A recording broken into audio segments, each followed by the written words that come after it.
Ano nga ba ang pinakamahalagang bagay sa buhay?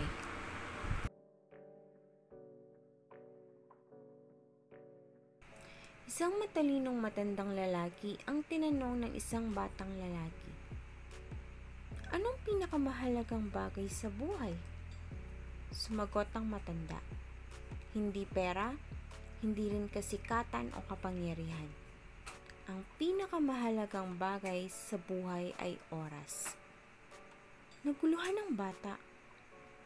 Oras? Tanong niya. Bakit oras? Napangiti ang matanda. Dahil ang oras ay ang isang bagay na mayroon tayong lahat sa pantay na sukat. Ngunit ito rin ang isang bagay na hindi na natin may babalik kapag ito'y nawala. Bawat sandali na ating sinasayang ay nawawala ng tuluyan.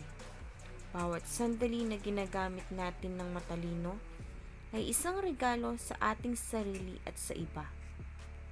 Sandali itong pinag-isipan ng bata.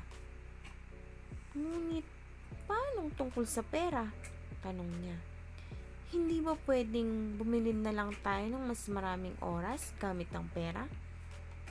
Malakhak ang matanda. Hindi aking batang kaibigan, sabi niya. Maaaring bilhan tayo ng pera ng mga bagay. Ngunit, hindi tayo mabibili nito ng mas maraming oras. At kahit na magagawa nito, anong silbi ng pagkakaroon ng lahat ng oras sa mundo kung wala tayong karunungan na gamitin ito ng mabuti? Tumango ang bata at nagsimulang maunawaan. So, paano kung masusulit ang oras ko? Tanong niya. Ngumiti muli ang matanda.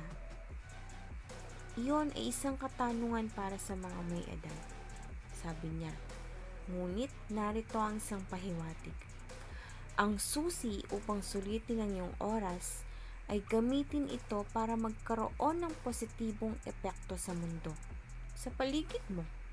Tulungan ng iba, matuto ng mga bagong bagay, ituloy ang iyong mga hilig at laging tandaan, ang bawat sandali ay isang regalo. Gamitin ito ng matalino. Mula sa araw na yon, gumawa ng punto ang bata na pahalagahan ng bawat sandali ng kanyang oras at gamitin ito para gawing mas magandang lugar ang mundo. At namuhay siya ng mahaba at maligayang buhay, puno ng layunin at kagalangan.